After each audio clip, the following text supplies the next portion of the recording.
Assalamualaikum warahmatullahi wabarakatuh. Materi untuk hari ini yaitu tentang jaringan otot. Jaringan otot ini tersusun atas sel-sel otot yang untuk melakukan pergerakan pada bagian tubuh. Jaringan otot dapat berkontraksi karena di dalamnya terdapat protein kontraktil yang bentuknya panjang yang mengandung serabut halus yang disebut myofibril. Jaringan otot dapat dibagi menjadi 3, yaitu jaringan otot polos, otot lurik, dan otot jantung. Perhatikan gambar di bawah. Satu adalah jaringan otot polos mempunyai ciri atau karakteristik sebagai berikut. Sel otot polos mengapa disebut polos? Karena tidak mempunyai garis terang maupun garis gelap, atau tidak mempunyai isotrop dan anisotrop. Inti satu, letaknya di tengah. Kemudian cara kerjanya yaitu tidak sesuai kehendak kita atau tidak sadar. Jadi kerjanya dipengaruhi oleh saraf tidak sadar atau sering disebut involunter. Reaksi terhadap rangsangannya adalah lambat dan tidak mudah lelah. Ini hanya terdapat pada semua organ dalam kecuali jantung. Saya ulangi, semua organ dalam kecuali jantung. Nah, ini ciri daripada otot polos. Kemudian yang kedua adalah otot lurik. Mengapa disebut otot lurik? Karena myofibrilnya tampak lurik. Kenapa tampak lurik? Karena mempunyai garis terang dan garis gelap. Mempunyai isotrop dan anisotrop. Berinti banyak, letaknya di pinggir. Kerjanya dipengaruhi oleh saraf tidak sadar atau tidak menurut kehendak kita. Atau di bawah kontrol kesadaran. Atau sering disebut juga volunter. Kemudian reaksi terhadap rangsangannya adalah cepat dan mudah lelah. Ya, otot lurik ini terdapat pada otot rangka sehingga sering disebut otot skeletal. Kemudian otot jantung.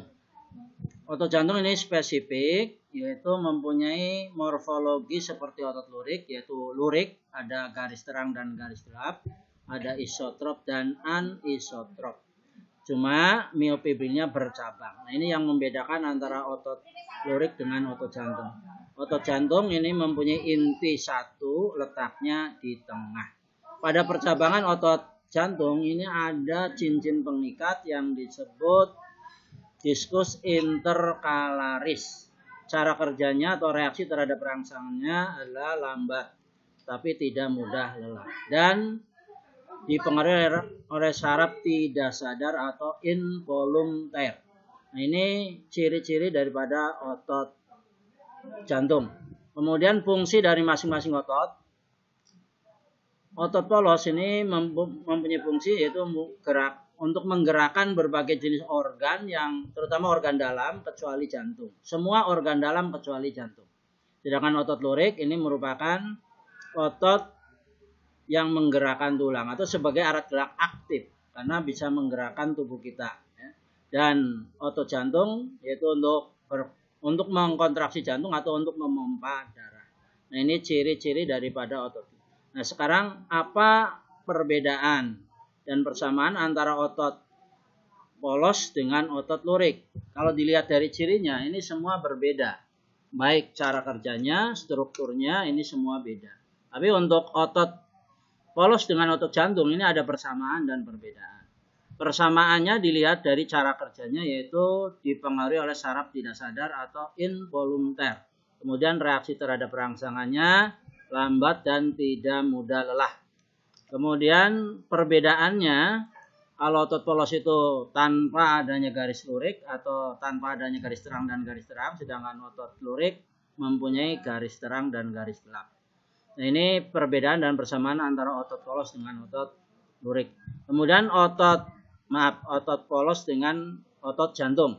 Kemudian persamaan dan perbedaan antara otot lurik dengan otot jantung. Ini persamaan dilihat dari strukturnya. Strukturnya sama lurik, ya, yaitu mempunyai isotrop dan anisotrop atau garis terang dan garis gelap. Sehingga tampak lurik. Kedua-duanya tampak lurik. Perbedaannya, kalau otot lurik ini myofibrilnya tidak bercabang. Kalau otot jantung myofibrilnya bercabang. Kemudian cara kerjanya otot lurik ini dipengaruhi saraf sadar atau volunter, sedangkan otot jantung dipengaruhi oleh saraf tidak sadar atau involunter.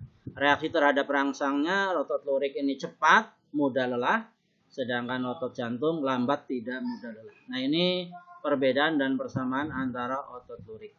Nah, mungkin demikian ya informasi yang bisa saya sampaikan, mudah-mudahan ada manfaatnya, dan saya akhiri. Wassalamualaikum warahmatullahi wabarakatuh. Ya.